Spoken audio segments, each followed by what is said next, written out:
നമസ്കാരം, ഞാൻ ബൈജു നായർ. നമ്മുടെ ചാനലിലേക്ക് സ്വാഗതം. ഇന്ന് റാപ്പിഡ് ഫയർ ആണ്. നിങ്ങൾ ഉപയോഗിക്കുന്ന വാഹനത്തെപ്പറ്റി നിങ്ങൾ തന്നെ അഭിപ്രായം പറയുന്ന പ്രോഗ്രാമാണിത്. നമ്മുടെ ഈ റാപ്പിഡ് ഫയറിലും അതുപോലെ തന്നെ മറ്റ് പല പ്രോഗ്രാമുകളുമൊക്കെ ആയിട്ട് നമ്മൾ വാഹനങ്ങൾ വാങ്ങിക്കുന്ന അറിവുകളാണ് പൊതുവെ പങ്കുവെച്ചുകൊണ്ടിരിക്കുന്നത്. പക്ഷേ അതോടൊപ്പം തന്നെ സാമ്പത്തികമായി മെച്ചപ്പെടാനുള്ള അവസരങ്ങൾ എങ്ങനെയാണ് എന്നുള്ള കാര്യങ്ങൾ നമ്മൾ പരിചയപ്പെടുത്താറുണ്ട്. സാമ്പത്തികമായി മെച്ചപ്പെടണമെന്നുണ്ടെങ്കിൽ നമ്മൾ ചെറുതായെങ്കിലും നിക്ഷേപങ്ങൾ ആരംഭിക്കണം. പക്ഷേ പലർക്കും എവിടെയാണ് സുരക്ഷിതമായി നിക്ഷേപിക്കേണ്ടതെന്ന് അറിയില്ല. ഇനി നിക്ഷേപിച്ചാൽ തന്നെ പൈസ പോകുമോ, നമ്മൾ നിക്ഷേപിക്കുന്ന പൈസ നഷ്ടമാകുമെന്നുള്ള പേടിയും മിക്കവർക്കും ഉണ്ടാകും. അപ്പോൾ അങ്ങനെയുള്ളവർക്കായിട്ട് നിങ്ങൾ ഇൻവെസ്റ്റ് ചെയ്ത പണം 1 രൂപ പോലും മെച്യൂരിറ്റികൾ നഷ്ടപ്പെടാതെ 100% സേഫായി തിരിച്ചു കിട്ടുകയും എന്നാൽ മാർക്കറ്റ് നന്നായി പെർഫോം ചെയ്യുന്നതിനനുസരിച്ച് ലാഭവും കൂടി കിട്ടുന്ന ഒരു നിക്ഷേപ അവസരം ഇപ്പോൾ വന്നിട്ടുണ്ട്. ICICI പ്രൂഡൻഷ്യൽ ലൈഫാണ് ഈ അവസരം ഒരുക്കുന്നത്. അവരുടെ നിഫ്റ്റി ആൽഫ 50 ഇൻഡെക്സ് ഫണ്ട് എന്ന NFO ഇപ്പോൾ ലോഞ്ച് ആയിട്ടുണ്ട്.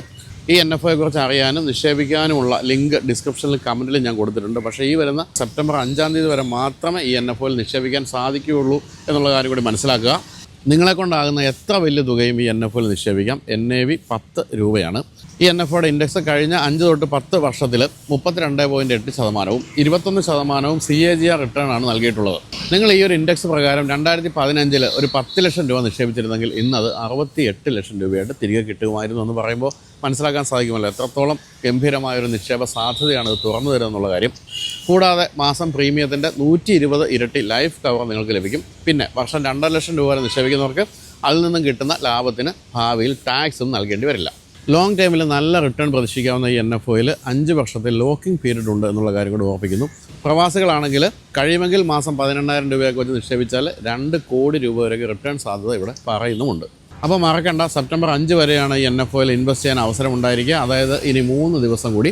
ഡിസ്ക്രിപ്ഷനിലും കമൻറ്റ് ബോക്സിലും കൊടുത്തിരിക്കുന്ന ലിങ്കിലൂടെ മലയാളത്തിൽ കസ്റ്റമർ കെയർ സൗകര്യവും നിങ്ങൾക്ക് ലഭിക്കും. വേണമെങ്കിൽ അവരുടെ ഏജൻറ്റ് വീട്ടിൽ വന്ന് നേരിട്ട് നിങ്ങളോട് സംസാരിക്കുകയും ചെയ്യും. അല്ലെങ്കിൽ ഈ സ്ക്രീനിൽ കാണുന്ന QR കോഡ് സ്കാൻ ചെയ്താലും മതി. അപ്പോൾ നമുക്കിനി റാപ്പിഡ് ഫയർ കാണാം.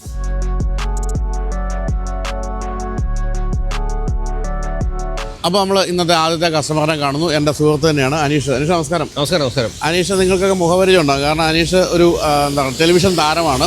പല ചാനലുകളിലൊക്കെ ഉണ്ടായിരുന്നു. അതിനുശേഷം ഇപ്പം ദ നെക്സ്റ്റ് 14 മിനിറ്റ്സ് എന്ന് പറയുന്ന ഒരു യൂട്യൂബ് ചാനൽ നടന്നു. അതിൽ എൻ്റെ ഇൻ്റർവ്യൂ എടുത്തിട്ടുണ്ടായിരുന്നു. രാവിലെ എന്താണ് പരമ്പളയാറുള്ള പരിപാടി? രാവിലെ ചുമ്മാ ഒന്ന് നടക്കാൻ ഇറങ്ങിയതാണ്. അപ്പോൾ വണ്ടി ഇട്ടിട്ട് പിന്നെ നടക്കാൻ പോകുന്നത്. ഓക്കെ. അപ്പം I20 ആണ്. അതെ. എങ്ങനെയുണ്ട്? നല്ല വണ്ടിയാണ്. ഞാനൊരു 11 വർഷമായി വണ്ടി എടുത്തിട്ട്. 11 വർഷമായി? അതായത് 2014 ഇതിന്റെ മോഡൽ ആദ്യം ഇറങ്ങിയപ്പോൾ എടുത്താണ്. എറണാകുളത്ത് കിട്ടൂലായിരുന്നു. പിന്നെ മൂവാറ്റുപുഴ പോയിട്ടാണ് എടുത്തത്. ശരി. അത്ര കഷ്ടപ്പെട്ട് അങ്ങനെ ഇതെടുക്കാനുള്ള? അല്ല, എനിക്ക് വണ്ടിയുടെ ഡിസൈൻ ഭയങ്കര ആദ്യം ഇഷ്ടപ്പെട്ടു. ഞാൻ ഓടിച്ചു നോക്കിയ പോലും ഇല്ലായിരുന്നു വണ്ടി. പക്ഷേ ഒരു ഇപ്പോൾ 11 വർഷമായി. 2014 ഇപ്പോൾ 25 11 വർഷമായി. ഡീസലോ പെട്രോളോ? പെട്രോളാണ്. ഈ ഹ്യുണ്ടായുടെ പെട്രോൾ വണ്ടികൾക്ക് മൈലേജ് കുറവാണെന്നുള്ള ഒരു പരാതി ഉണ്ടല്ലോ, അത് അങ്ങനെ ഫീൽ ചെയ്യുന്നുണ്ടോ? ഒന്നും ഞാൻ അധികം ഓടിക്കാറില്ല. അതായത് ഈ അധികം കാർ എടുക്കുന്ന പതിവില്ലായിരുന്നു. പക്ഷെ എനിക്ക് ഭയങ്കര കംഫർട്ടബിൾ ആണ് ഈ വണ്ടി. ഒന്നാമത്തെ കാര്യം, വണ്ടി തന്നെ വഴിയിലിട്ടിട്ടില്ല ഇതുവരെ. പിന്നെ എനിക്ക് അതിൻ്റെ സീറ്റിംഗ് പൊസിഷൻ ആയാലും ശരി, ഡ്രൈവ് കംഫർട്ട് ആയാലും ശരി. ഈയിടെയാണ് എനിക്ക് ഗിയർ ഷിഫ്റ്റിന് കുറച്ച്, ഒരു 11 വർഷം കഴിഞ്ഞിട്ടാണ് ഗിയർ ഷിഫ്റ്റിന് കുറച്ചെങ്കിലും ഒരു പിടുത്തം വന്നത്. അല്ലാണ്ട് ബാക്കി എനിക്ക് റോട്ടിൽ ഇറങ്ങുമ്പോൾ ഞാൻ മൈലേജിന്റെ കാര്യം അങ്ങനെ കാര്യങ്ങൾ ശ്രദ്ധിച്ചില്ല. എന്നാലും മോശമല്ലാത്ത മൈലേജ് കിട്ടാറുണ്ട് ലോങ് ഓടുമ്പം. ഈ പറഞ്ഞ പോലെ ഭയങ്കര മൈലേജ് കിട്ടാനുള്ള സാധ്യത ഇല്ലെങ്കിലും ആവശ്യത്തിനൊരു മൈലേജ് കിട്ടുന്നു. പരാതിയില്ല ഇതുവരെ. എത്ര ഓടിക്കാണ് ഇപ്പോൾ 11 വർഷം കൊണ്ട്? ഒരു 68,000 കിലോമീറ്റർ. അത്രേ ഉള്ളൂ. സർവീസ് എങ്ങനെ? സർവീസ് കോസ്റ്റ്, സർവീസിന്റെ കാര്യങ്ങളൊക്കെ? സർവീസ് കോസ്റ്റ് ആദ്യം ഞാൻ ഈ ഡീലറിന്റെ അടുത്തായിരുന്നു സർവീസ് ചെയ്തത്. ആ സ്ഥലത്ത് കൊടുത്ത്, ഞാൻ പേര് പറയുന്നില്ല, അതെനിക്ക് അത്ര സുഖമായിട്ട് തോന്നിയില്ല. ഒരു കാക്കനാടുള്ള ഡീലർഷിപ്പായിരുന്നു, ഹ്യുണ്ടായുടെ തന്നെ ഡീലർഷിപ്പായിരുന്നു. പക്ഷെ അത് അവർ സർവീസ് ചെയ്തപ്പോൾ കുറച്ച് പ്രശ്നങ്ങളുണ്ടായി. ഞാൻ അവരോട് പറയുകയും ചെയ്തു. പിന്നെ ഞാൻ നമ്മുടെ അടുത്തുള്ളൊരു സർവീസ് സെൻ്ററുണ്ട്, ഒരു ലോക്കൽ സർവീസ് സെൻ്ററാണ്. പക്ഷെ അവർ നല്ല വൃത്തിയായിട്ട് ചെയ്യും.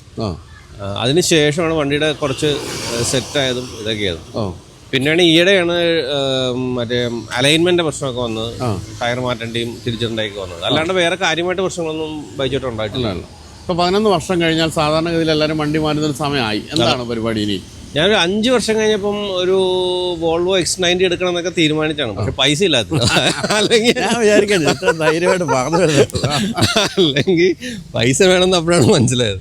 പിന്നെ ഞാൻ അങ്ങനെ ഒരു വലിയൊരു കാർ ഗൈ അല്ല, കാർ ആസ്വദിക്കുന്ന ആളാണ്. കാർ ഞാൻ പണ്ട് മാതൃഭൂമിയുടെ ഓട്ടോ ഷോ ചെയ്തുകൊണ്ടിരുന്ന സമയത്ത്, പ്രൊഡ്യൂസ് ചെയ്തുകൊണ്ടിരുന്ന സമയത്ത് പല വണ്ടികൾ ഓടിക്കുകയായിരുന്നു. പക്ഷെ എനിക്ക് ആ ഓടിക്കുന്നതിന് വരെയുള്ള ഒരു ഇതേ ഉള്ളൂ. അതിന് ശേഷമുള്ള എനിക്കത് കാറിൻ്റെ ഒരു, നിങ്ങൾ ഒന്നും അപ്രീഷിയേറ്റ് ചെയ്യുന്ന ഒരു അപ്രീഷിയേഷൻ ലെവലിലേക്ക് അറിയില്ല.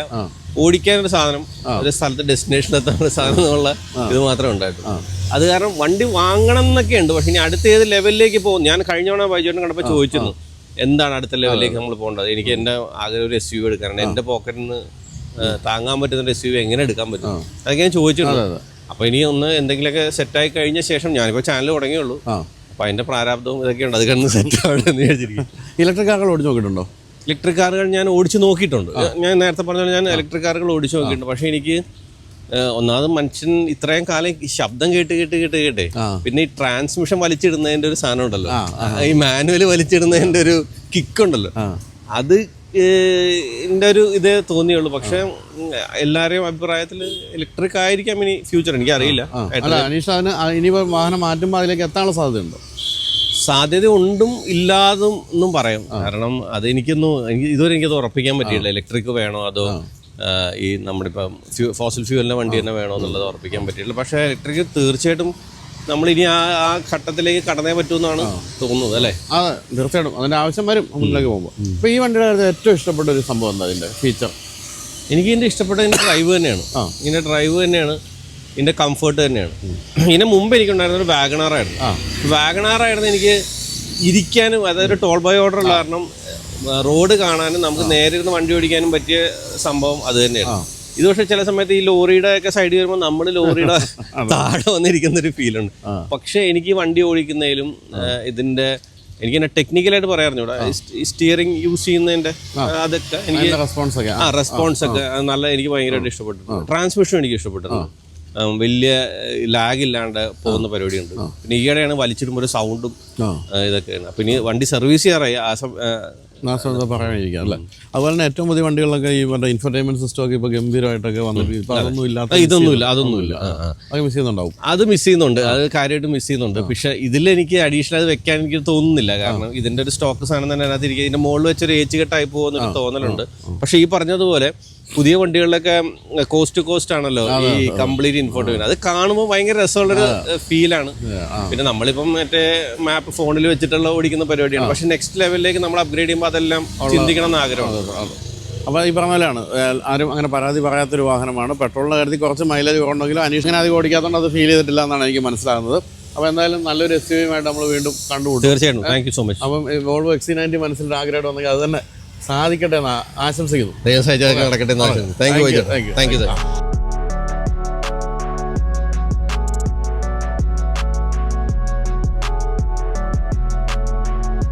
അപ്പോൾ ഇനി നമ്മളൊരു ജീപ്പ് കോമ്പസിൻ്റെ ഓണേഴ്സിനെയാണ് പരിചയപ്പെടാൻ പോകുന്നത്. നമസ്കാരം, പേര്? അരുൺ.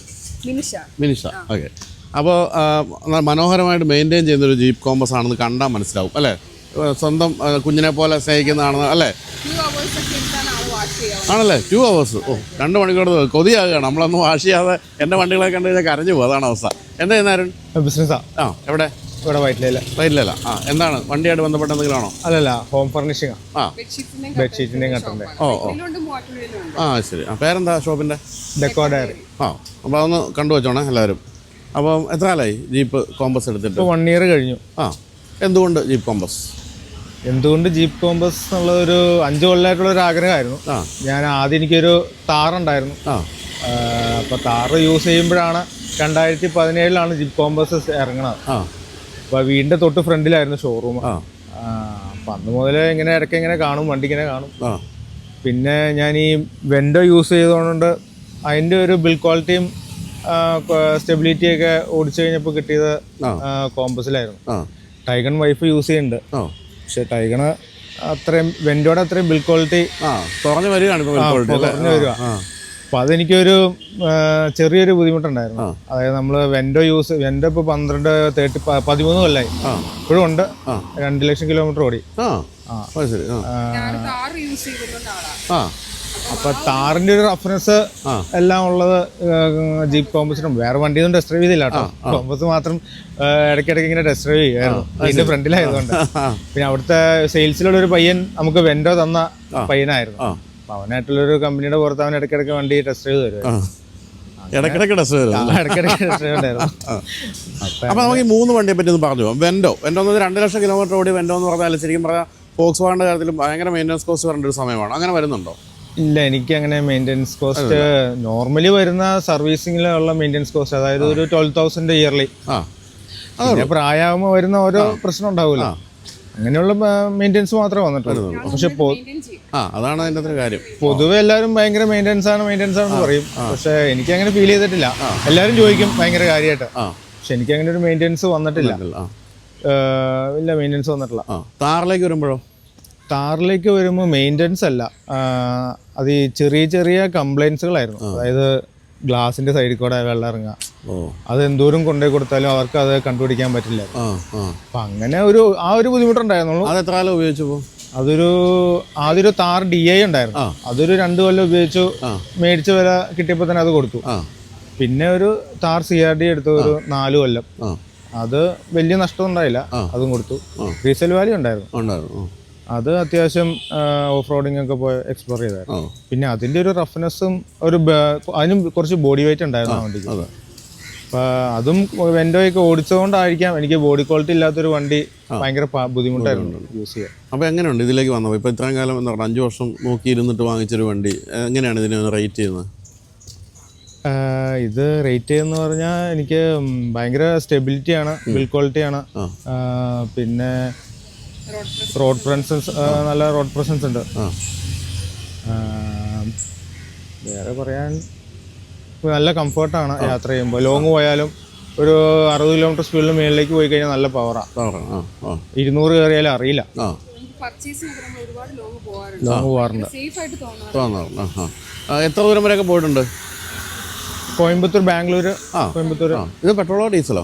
Diesel 2 wheeler automatic. എങ്ങനെയുണ്ട് മൈലേജ് ഒക്കെ? മൈലേജ് ഞങ്ങൾ കോയമ്പത്തൂർ ബാംഗ്ലൂർ പോയപ്പോൾ 18-19. ലോക്കൽ ഓടുമ്പോൾ ഒരു 12. മൂവാറ്റൂർ എറണാകുളം വീട്ടിൽ പോയി വരുമ്പോൾ ഒരു 10 to 12 വരെ കിട്ടാം. മെയിൻ്റെനൻസ് ഒക്കെ ഉണ്ട് പൊതുവെ എല്ലാവർക്കും? അമേരിക്കൻ വണ്ടി എന്നൊക്കെ കേൾക്കുമ്പോൾ ഒരു മെയിൻ്റെനൻസിന്റെ പേടിയുണ്ടാവും. ഞാൻ ഈ വെൻഡോ യൂസ് ചെയ്തുകൊണ്ട് മെയിൻ്റെനൻസ് അത്ര വലിയ കൂടുതലായിട്ട് തോന്നണില്ല. വെൻഡോ വെച്ച് കമ്പയർ ചെയ്യുമ്പോൾ മെയിൻ്റെനൻസ് വലിയ കൂടുതലല്ല. കാരണം ഒരു പ്രീമിയം വണ്ടിയുടെ ഒരു ഫീല് ഇതിനുണ്ടല്ലോ. അപ്പൊ അതുകൊണ്ട് മെയിൻ്റെനൻസ് ഇപ്പൊ ഫസ്റ്റ് സർവീസിന് മെയിൻ്റെനൻസ് ഒരു 17,000 വന്നുള്ളൂ വിത്തൗട്ട് ലേബർ. ഈ സെക്കൻഡ് സർവീസ് ഒരു 20-21 ഒക്കെ ആവുമായിരിക്കും. മെയിൻ്റെനൻസ് കോസ്റ്റിന്റെ കാര്യത്തിൽ ഇപ്പോൾ ഈ പറഞ്ഞ പുതിയ വണ്ടി കൂടെ ആയതുകൊണ്ട് പാക്കേജുകളും ഒക്കെ പാക്കേജ് എടുത്തില്ലായിരുന്നു. വാറണ്ടി എടുത്തിട്ടുണ്ട്, പാക്കേജ് എടുത്തില്ല. എത്ര രൂപയോ ഓൺ റോഡ് അന്ന് എടുക്കുമ്പോൾ 30? ഇൻഷുറൻസ് ഉൾപ്പെടെ 36 lakh. 36 lakhs വർത്താണോ ഈ വണ്ടി? 36 lakh വെർത്താണോന്ന് ചോദിച്ചാൽ വെർത്താണ്. പിന്നെ ബാക്കി അതിന്റെ ബിൽഡ് ക്വാളിറ്റിയും പിന്നെ ബ്രാൻഡ് വ്യത്യാസം ഉണ്ടല്ലോ. അപ്പൊ അതിൽ കമ്പയർ ചെയ്യാൻ പറ്റിയത് പിന്നെ ടാറ്റയുടെ വണ്ടിയും മഹീന്ദ്രയുടെ വണ്ടിയാണല്ലോ. അത് മഹീന്ദ്രയുടെ വണ്ടി ഉപയോഗിച്ചേക്കണോണ്ട് എനിക്ക് പിന്നെ മഹീന്ദ്രയിലോട്ട് പോയിട്ടില്ല. അതെ ശരിക്കും എനിക്ക് തോന്നിയിരിക്കുന്നത് അതാണ്. ഒരു സ്റ്റാർട്ടിങ്ങിൽ വണ്ടിക്ക് 25-24 ലക്ഷം രൂപ ഉണ്ടായിരുന്നുള്ളൂ അന്ന് ഞാൻ ടെസ്റ്റ് ഡ്രൈവ് ചെയ്യുന്ന വണ്ടികൾക്ക് അത്രേ ഉണ്ടായിരുന്നു. പിന്നെ അതിന്റെ ഇന്റീരിയർ ഒത്തിരി ഡിസൈൻ മാറി, എക്സ്റ്റീരിയർ ഡിസൈൻ ബ്ലാക്ക് ഇന്റീരിയർ വന്നപ്പോഴാണ്. അതെ ശരിയാണ്. അപ്പോൾ എൻ്റെ ഈ വീട്ടിൽ ഞാൻ പല വണ്ടികളും നമുക്ക് ഒത്തിരി വണ്ടികൾ ഓടിക്കാൻ കിട്ടില്ല. ഈ വണ്ടി ഒരിക്കൽ കൊണ്ടുപോയപ്പോഴാണ് നമുക്ക് ഇതെടുത്താലോ എന്ന് വീട്ടുകാർ പറഞ്ഞത്. കാരണം അത്രയധികം ഇന്റീരിയറൊക്കെ വളരെ ഇഷ്ടപ്പെട്ട ആ ഒരു അട്രാക്ഷൻ. നമ്മള് ടൈഗണും ഉണ്ട്. അപ്പൊ ടൈഗണിൽ നിന്ന് ഇതിലോട്ട് വരുമ്പോ ഭയങ്കര മാറ്റം. എന്താണ് ടൈഗണെ പറ്റി സ്ഥിരം ഓടിക്കുന്ന ആളുടെ അഭിപ്രായം? ടൈഗണെ പറ്റി ഞാൻ അധികം വണ്ടികൾ ഓടിച്ചിട്ടില്ല, ഓടിക്കാൻ സമയത്ത്. അതായത് ടെസ്റ്റ് ഡ്രൈവ് ചെയ്തതും ടൈഗണും, ആള് ഫോക്സ്വാഗന്റെ ഫാൻ ആയതുകൊണ്ട് ടൈഗണും അല്ലെങ്കിൽ പിന്നെ സ്കോഡയുടെ കിഷാക്കും രണ്ടെണ്ണമാണ് ഞാൻ ട്രൈ ചെയ്തിട്ടുള്ളത്. ടൈഗൺ ഭയങ്കര സുഖമാണ് ഓടിക്കാൻ. സ്റ്റിയറിംഗ് ഭയങ്കര ടൗണിൽ കൂടെ കൊണ്ടുനടക്കാൻ നല്ല സുഖമാണ്, കൊണ്ടുനടക്കാൻ നല്ലതാണ്. എനിക്കിഷ്ടമാണ് വണ്ടി, പേഴ്സണലി ഭയങ്കര ഇഷ്ടമാണ്. പക്ഷെ ഇങ്ങോട്ട് വരുമ്പോൾ കുറച്ചുകൂടെ നമുക്ക് മാൻലി ഫീൽ വരും. കൂടുതലാണ്, സീറ്റിന് കുറച്ചുകൂടെ ഹൈറ്റ് ഉണ്ട്. അപ്പൊ അങ്ങനെ വെച്ച് നോക്കുമ്പോൾ ഇഷ്ടം ഈ വണ്ടിയാണ്. എന്റെ ഒരു പർപ്പസിന് ടൈഗൺ അതിനെന്താ എത്ര രൂപയായി കൊണ്ടോട്? അതിനന്ന് 20 lakhs ആയി. അതിപ്പോ 3.5 കൊല്ലം. അപ്പൊ വന്ന സമയത്ത് വന്ന സമയം ഒരു 6 മാസം കഴിഞ്ഞിട്ട് വണ്ടി മേടിക്കണം കുറെ നാള് പറഞ്ഞിരിക്കുമ്പോഴും ഇത് ലോഞ്ച് ചെയ്യാൻ വേണ്ടി വെയിറ്റ് ചെയ്തിരിക്കുകയാണ്. ഇങ്ങനത്തെ വണ്ടികളെ ഇഷ്ടമുള്ളൂ. ഡോറിന് വെയിറ്റ് വേണം. അങ്ങനത്തെ ചില വണ്ടികളെ ആള് ടെസ്റ്റ് ഡ്രൈവ്. അതിന്റെ ഏത് വേരിയന്റ് എടുത്തത്? Full option 1 liter top line. അത് എങ്ങനെയുണ്ടോ മൈലേജ്? അതും ഈ പറഞ്ഞ ലോങ് പോകുമ്പോൾ 21-22 ലോക്കൽ ഒരു 12-13 ഒക്കെ. 21 കിട്ടുന്നുണ്ട്. നമ്മൾ ഈ കഴിഞ്ഞ ദിവസം അത് ഓടിച്ചാണ് ഞങ്ങൾ കൊല്ലംകോടൊക്കെ ഒന്ന് പോയി. ഞാൻ കണ്ട അന്ന് നമുക്ക് 19 പോയിന്റ് സംതിങ് ഒക്കെ കിട്ടി. പക്ഷേ ഈ പറഞ്ഞ പോലെയാണ് അത്തരം വണ്ടികളുടെ പ്രശ്നം എന്ന് വെച്ചാൽ നമ്മളെപ്പോഴും ചവിട്ടി പിടിച്ച് ഓടിക്കും, അപ്പോൾ മൈലേജ് പോകും. നമ്മള് ഗിയർ ഡൗൺ ചെയ്യാണ്ട് പോയി കഴിഞ്ഞാൽ നല്ല മൈലേജ് കയറും. ഞാൻ നല്ല സ്പീഡ് എടുക്കുമ്പോൾ ആള് പറയും മൈലേജ് അതാണ് നല്ല വണ്ടി കിട്ടിക്കഴിഞ്ഞാൽ നമ്മൾ എന്തായാലും രാവിലെ കൊടുത്ത് ഓടിക്കുമല്ലോ. ഞാൻ ഇപ്പൊ ഇതിലങ്ങനെ മൈലേജ് നോക്കണില്ല, ചവിട്ടി പിടിച്ചാൽ പോകണം. ഇതിന്റെ കാര്യത്തിൽ ഇപ്പം പെട്രോൾ ഡീസൽ വണ്ടികളുടെ കാലം കഴിഞ്ഞു, ഇലക്ട്രിക്കിലേക്ക് പോവുകയാണെന്നൊക്കെ പറയുന്നുണ്ട്. ഇലക്ട്രിക് വണ്ടികൾ ഓടിച്ച് നോക്കിയിട്ടുണ്ടോ? ഇല്ല. അതിനോട് താല്പര്യം തോന്നിയിട്ടില്ല.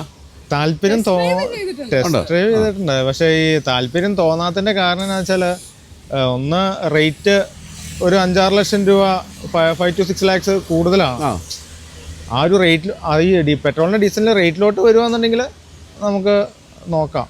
പിന്നെ പലരും പല അഭിപ്രായങ്ങൾ പറയുന്നുണ്ട്. ടയറിന് ഭയങ്കര കോസ്റ്റാണ്, ടയർ പെട്ടെന്ന് തേയുന്നു. പ്രീമിയം വണ്ടികൾക്ക് ടയറിന് ഭയങ്കര കോസ്റ്റാണ്, ടയർ പെട്ടെന്ന് 30,000, 20,000, 25,000 കിലോമീറ്ററിലൊക്കെ ടയർ തേയുന്നുണ്ട്. ടയറിന് നല്ല കോസ്റ്റ് കേട്ടിട്ടുണ്ട്. അത് തന്നെയാണ് പ്രശ്നം, ചവിട്ടി പിടിച്ച് പോകും. ഇതെല്ലാം കൂടി നോക്കുമ്പോ നമ്മുടെ സൗകര്യം, നമ്മുടെ ലോങ് പോകുമ്പോഴുള്ള ടെൻഷനും ഇതെല്ലാം വെച്ച് നോക്കുമ്പോ അത്ര സുഖമായിട്ട് തോന്നുന്നു. ഞങ്ങൾ 1-2 പ്രാവശ്യം ചേട്ടന്റെ നമ്പർ എങ്ങനെയും ഒപ്പിച്ചിട്ട് ഒപ്പീനിയൻ ഒക്കെ ചോദിക്കണം. ശരി. അല്ല ഇപ്പൊ എടുത്ത 2 വണ്ടികൾക്ക് മോശമൊന്നും പറയാനില്ല. അതുകൊണ്ട് പിന്നെ അല്ല, ഇത് ഇന്ത്യ വിടും എന്നുള്ള പറച്ച് ഞാൻ എടുക്കുന്ന സമയത്ത് ഇന്ത്യ വിടും എന്നുള്ള പേടിപ്പിക്കലായിരുന്നു. ശരി.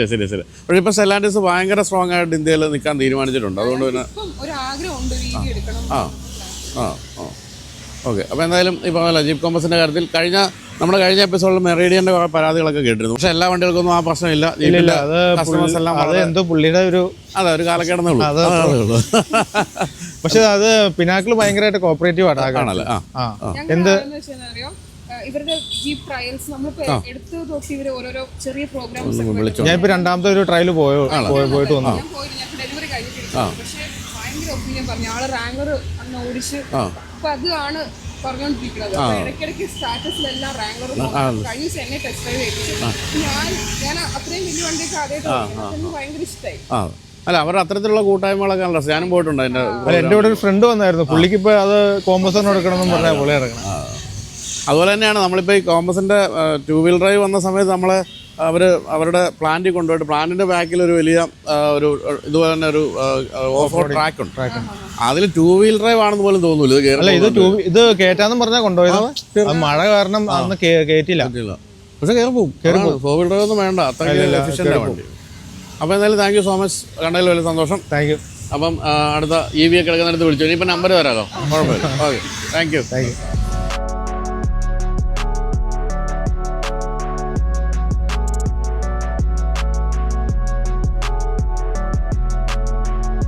ഇനി നമ്മൾ പരിചയപ്പെടുന്നത് ഒരു Volkswagen Tiguan ഉടമയാണ്. നമസ്കാരം. പേര്? സിദ്ധാർത്ഥ്. ഞാനൊരു AI ഫേമിന്റെ ഓണറാണ്, ഓൺട്രപ്രണർ ആണ്. അത് ശരി, അത്ര പ്രായമൊക്കെ ഉണ്ടോ? 24 ആണ്. ശരി.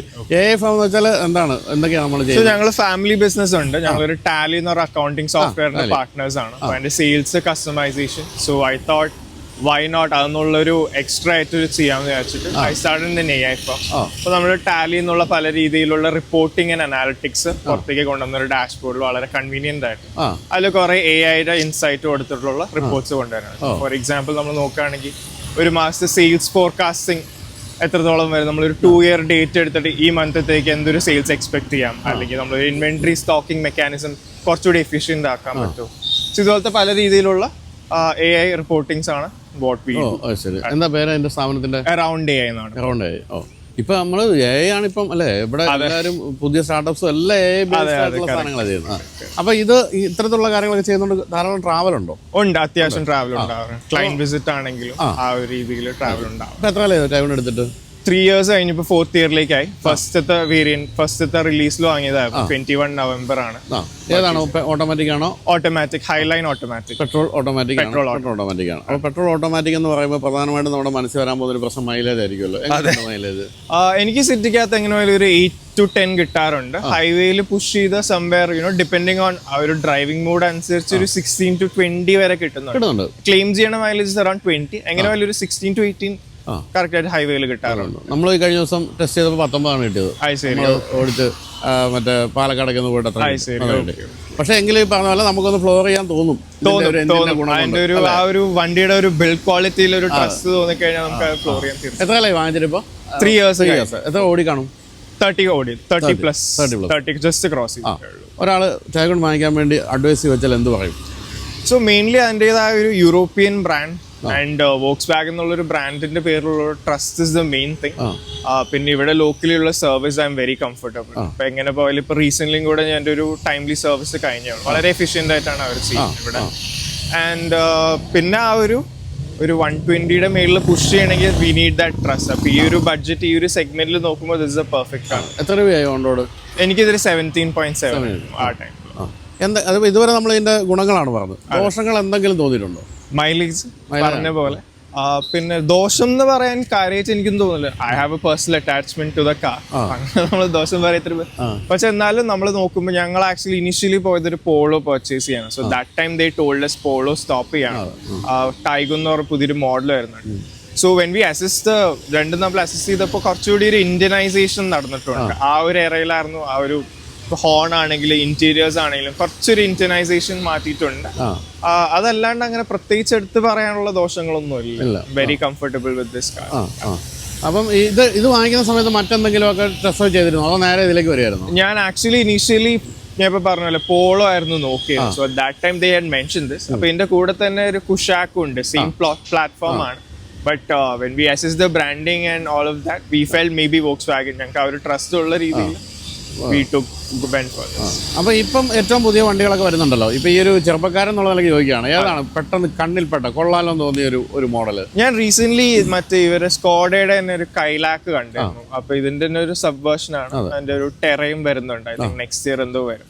That well very striking to me. ഇപ്പൊ ആ ഒരു amongst the latest car. Then of course Mahindra ഇറക്കുന്ന models I felt look wise it's very impressive. എനിക്ക് ഫീൽ ആയി. It's an Indian brand. അതെ ശരിയാണ്. BE6 ഉം 9 ഒക്കെ തീർച്ചയായിട്ടും. അപ്പൊ ഈ ഇലക്ട്രിക് വണ്ടികളിലേക്ക് മനസ്സ് ചാഞ്ഞിട്ടുണ്ടോ? So far ഇല്ല. But I think when you look at the benefits of it, ഞങ്ങള് ഇതിന്റെ മൈലേജ് പറഞ്ഞപ്പോ we quite often we think about getting one short trip within the city ഒക്കെ പോകാൻ വേണ്ടിയിട്ടുള്ള ഒരു we had some discussion at home. വീട്ടിൽ വേറെ വണ്ടിയില്ലേ? വീട്ടിൽ വേറെ ഒരു XC40 ഉണ്ട്. Volvo XC40 ഉണ്ട്. ഫാദർ ആണ് അത് യൂസ് ചെയ്യുന്നത്. എന്താണ് അതിനെ പറ്റിയുള്ള അഭിപ്രായം? We love that car. ഞങ്ങളൊരു കുറെ കാലമായിട്ട് ഞങ്ങൾ വാങ്ങണം എന്ന് വിചാരിച്ചൊരു വണ്ടിയാണ്. So before that we had purchased the Volvo V40. ഒരു slow transition ആയിരുന്നു. And family wise we have that trust in the brand. Safety ആണെങ്കിലും performance wise നോക്കുകയാണെങ്കിലും Volvoയുടെ we have a personal attachment to that. അപ്പോൾ ശരിക്കും പറഞ്ഞാൽ വീട്ടിലുള്ള രണ്ട് വണ്ടി സേഫ്റ്റിയുടെ കാര്യത്തിൽ ഒന്നും നോക്കാനില്ല കാര്യത്തിൽ. അതെ അതാണ് ഇപ്പൊ ഇത്തരത്തിലുള്ള വണ്ടികൾ ഉപയോഗിച്ച ഒരു പ്രശ്നം അതാണ്. ഇനിയിപ്പോൾ താഴേക്ക് പോകാൻ പറ്റില്ല. ഈ ഒരു സേഫ്റ്റിയും ഒരു ജർമ്മൻ ഫീലും ഒക്കെ ഉള്ള വണ്ടികളിലേക്ക് ഇനി പോകാൻ പറ്റും എന്നുള്ളതാണ് ഇവരൊക്കെ അനുഭവിക്കാൻ പോകുന്ന പ്രശ്നം. ആക്ച്വലി വീട്ടിൽ നിന്ന് തന്നെ നോക്കുകയാണെങ്കിൽ safety is so pushed in that എന്നോട് ഓൾറെഡി പറഞ്ഞിരുന്നു പോസ്റ്റ് 18 2-wheeler കിട്ടില്ല എന്ന് പറഞ്ഞു. And I was also mostly in two cars. So after that car തന്നെ ഉള്ളൂ.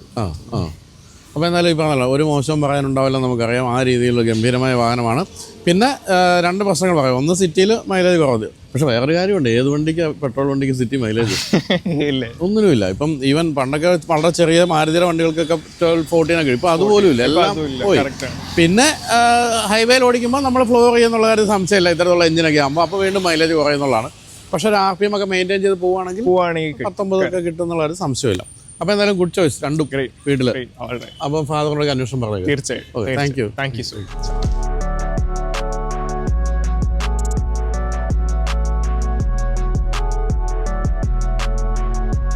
അപ്പോൾ റാപ്പിഡ് ഫയർ അവസാനിക്കുകയാണ്. പിന്നെ ഞാൻ വീഡിയോയുടെ തുടക്കത്തിൽ പറഞ്ഞ നിക്ഷേപ അവസരത്തെക്കുറിച്ച് ഒന്നുകൂടെ ഓർപ്പിക്കുന്നു. സെപ്റ്റംബർ 5 വരെയാണ് നിങ്ങൾക്ക് ഈ NFOയിൽ ഇൻവെസ്റ്റ് ചെയ്യാൻ അവസരം ഉണ്ടായിരിക്കുക. അതായത് ഇനി 3 ദിവസം കൂടി സമയം കുറവാണ് എന്നുള്ള കാര്യം ഓർക്കുക. ലിങ്ക് ഞാൻ കമൻറ്റ് ബോക്സിലും ഡിസ്ക്രിപ്ഷനിലും കൊടുത്തിട്ടുണ്ട്. അതിൽ പോയി കാര്യങ്ങൾ വായിച്ച് മനസ്സിലാക്കി ഇൻവെസ്റ്റ് ചെയ്യാവുന്നതാണ്.